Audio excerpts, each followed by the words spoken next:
Muitas pessoas oram por bênçãos financeiras todos os dias. Mas e se o verdadeiro problema não for a sua fé, mas sim os seus hábitos? Porque aqui está a verdade que ninguém quer ouvir. Você não pode continuar fazendo as mesmas coisas e esperar resultados diferentes nas suas finanças. Existem 7 hábitos que milhões de pessoas praticam sem perceber. E cada um deles está bloqueando a abundância que Deus já preparou para você. Não porque Deus parou de abençoar, mas porque a porta está aberta e você está parado no seu próprio caminho. Antes de continuarmos, comente aqui: Jesus, guia minhas escolhas.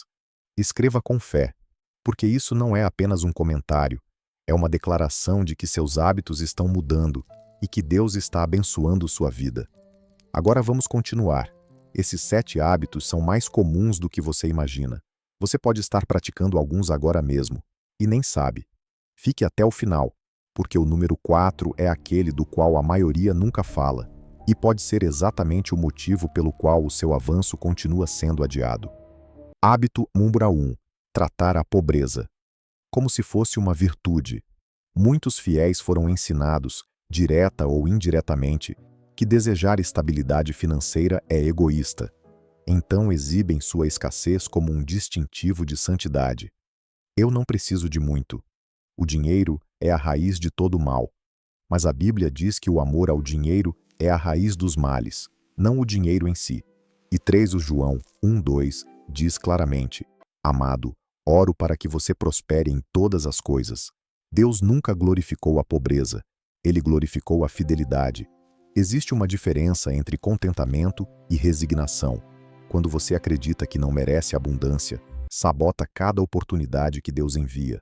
Cobra menos, recusa ajuda, evita o crescimento, chamando isso de humildade quando, na verdade, é medo com uma máscara religiosa. Continuar quebrado não te torna mais espiritual. Uma pessoa generosa com recursos pode alimentar famílias, financiar missões e mudar comunidades. Uma presa na falsa humildade não pode fazer nada disso. Deus não pede que você adore o dinheiro, pede que pare de ter medo dele e comece a tratá-lo como a ferramenta que ele é. Arrependa-se da mentalidade de pobreza. Não porque o conforto é o objetivo, mas porque o impacto é. E o impacto exige recursos. Hábito. Gura 2. Viver. Além das suas posses. Este é silencioso. Começa com uma pequena melhoria aqui, um pequeno luxo ali.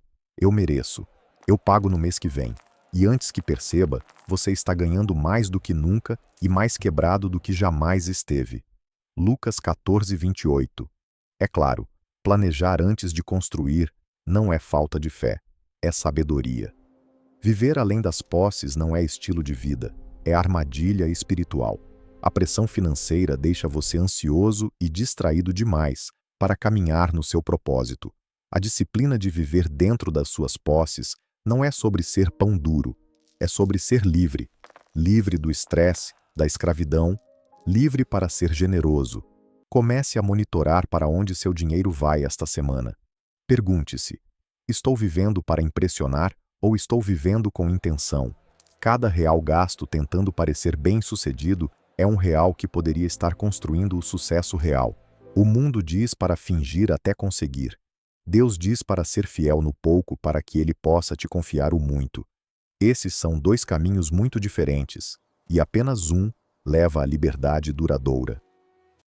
Hábito. Número 3. Não ter um plano financeiro. Você tem um orçamento por escrito? Sabe exatamente quanto entra, quanto sai e para onde vai o restante? A maioria das pessoas não sabe, e isso não é uma falha de caráter. É uma lacuna de hábito. Esperança não é uma estratégia financeira. Provérbios 21:5 diz: Os planos do diligente levam à fartura, mas a pressa precipita a pobreza. Deus honra a preparação. Honrou a de Noé antes do dilúvio, a de José antes da fome, a das virgens prudentes. E honrará a sua. Um plano financeiro não precisa ser complicado. Um simples pedaço de papel com renda, despesas, doações e meta de economia já é um pacto, uma declaração de que você é um bom mordomo do que Deus colocou em suas mãos. Mordomos fiéis no pouco recebem muito. Isso é promessa de Jesus em Lucas 16:10. Quando você tem um plano, para de reagir ao dinheiro e começa a direcioná-lo. Deixa de ser passageiro para se tornar o motorista da sua própria vida financeira. Hábito púrpura 4. Falar negativamente sobre suas finanças. Este é o hábito mais poderoso desta lista, e o que a maioria nunca comenta. Pense no que você diz todos os dias. Estou sempre sem dinheiro. Nunca vou sair das dívidas. O dinheiro não para na minha mão. Cada frase é uma declaração que você traz à existência pela fala. Provérbios 18:21 diz: a morte e a vida estão no poder da língua. Quando você profere pobreza sobre si mesmo, reforça uma identidade de escassez. As oportunidades ficam invisíveis. A esperança se distancia. Mas quando você muda as palavras, muda o mundo. Comece a dizer: Deus é o meu provedor. Estou aprendendo a ser um bom mordomo. A abundância está chegando a mim. Você não precisa sentir isso no início. Diga de qualquer maneira. A fé fala antes de ver. A ciência chama isso de profecia autorrealizável. Mas Deus disse primeiro. Ele criou o mundo com palavras, e Ele te fez à imagem dele. Suas palavras são sementes que você planta todos os dias, quer perceba ou não.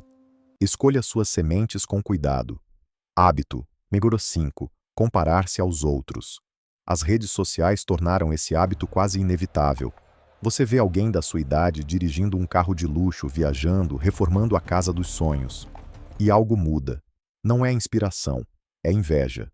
Uma inveja silenciosa que drena a alma e faz você gastar dinheiro que não tem para impressionar pessoas que não conhece. Gálatas 6:4 lembra: prove a sua própria obra, não a de outro. Você não sabe o que está por trás daqueles momentos de destaque. Não conhece as dívidas, a ansiedade, o vazio por trás da vitrine. Sua jornada financeira é sua. Deus tem um plano específico para a sua vida, e nada disso se parece com o de outra pessoa. Quando você para de comparar e foca na sua própria pista, a energia drenada pela inveja se converte em criatividade. A paz que substitui a pressão atrai bênçãos que a ansiedade jamais atrairia. A colheita do seu vizinho não é a sua colheita. Corra a sua corrida, não a deles. Hábito número 6. Ter medo demais de investir ou correr riscos. Sábios. Lembra da parábola dos talentos em Mateus 25? 2 servos investiram e multiplicaram. Um enterrou seu talento por medo, e o Senhor ficou irado. O medo que leva à paralisia não é humildade, é desobediência. Tantas pessoas têm dons e recursos ociosos por medo de perder, de falhar, do julgamento alheio. Investimentos sábios exigem oração, pesquisa e conselho, não paralisia.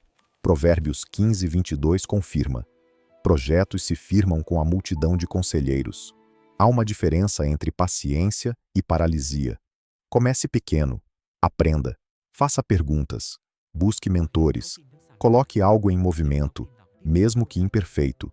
Deus pode guiar um navio em movimento muito mais facilmente do que um que nunca saiu do porto. O servo não perdeu o talento num mau investimento, perdeu por não fazer nada. E não fazer nada quando Deus colocou algo em suas mãos nunca é a escolha segura. Seu avanço pode estar a uma única decisão corajosa de distância. Hábito número 7. Viver sem gratidão. Deixamos este por último, e pode ser o mais importante de todos. A gratidão não é apenas uma prática para se sentir bem. É uma frequência espiritual que abre ou fecha a porta para o mais. Lucas 17 conta que 10 leprosos foram curados, mas apenas um voltou para agradecer. Jesus disse àquele: a tua fé te salvou. Todos foram curados, mas apenas um recebeu algo mais profundo. Quando você vive em reclamação constante, se fecha espiritualmente para o crescimento. Mas quando pratica gratidão genuína, pelo emprego, mesmo que não seja o dos sonhos, pelo pouco, enquanto crê no muito, algo muda. Comece hoje. Toda manhã, escreva 3 bênçãos financeiras, por menores que sejam: o café que pôde pagar, a conta quitada em dia, o valor inesperado que apareceu quando precisava. Treine seus olhos para ver a provisão em todos os lugares. Um coração grato é um ímã para milagres, não porque você os mereceu, mas porque a gratidão te posiciona para receber o que Deus já estava tentando te dar. Reflexão final. Respire fundo. Pense nos 7 hábitos. Tratar a pobreza como virtude, viver além das posses, não ter um plano, falar negativamente sobre o dinheiro, comparar-se aos outros, paralisar pelo medo, viver sem gratidão. Talvez apenas um tenha tocado de forma diferente. Mas você não encontrou este vídeo por acaso. Deus coloca exatamente o que precisamos, exatamente quando precisamos. Meu desafio para você: escolha um hábito desta lista, apenas um, e comprometa-se a mudá-lo esta semana, não no mês que vem, não quando as coisas melhorarem, esta semana. As bênçãos que Deus preparou para você não aguardam um milagre, aguardam a sua obediência, a sua mordomia, o seu próximo passo. Antes de ir, 3 coisas. Primeiro, comente abaixo qual dos 7 hábitos mais mexeu com você. Sua resposta pode ser o encorajamento que outra pessoa precisa para continuar. Segundo, compartilhe este vídeo com alguém. Você já sabe quem veio à sua mente agora. Envie para essa pessoa. Pode mudar a vida dela. Terceiro, inscreva-se no canal e ative as notificações. Toda semana trazemos conteúdo enraizado na fé, na sabedoria e na verdade prática para ajudá-lo a viver a vida que Deus planejou. Você foi feito para a abundância, não apenas financeira, mas paz, clareza, propósito e alegria. Vamos percorrer essa estrada juntos. Deus te abençoe. E vejo você no próximo vídeo.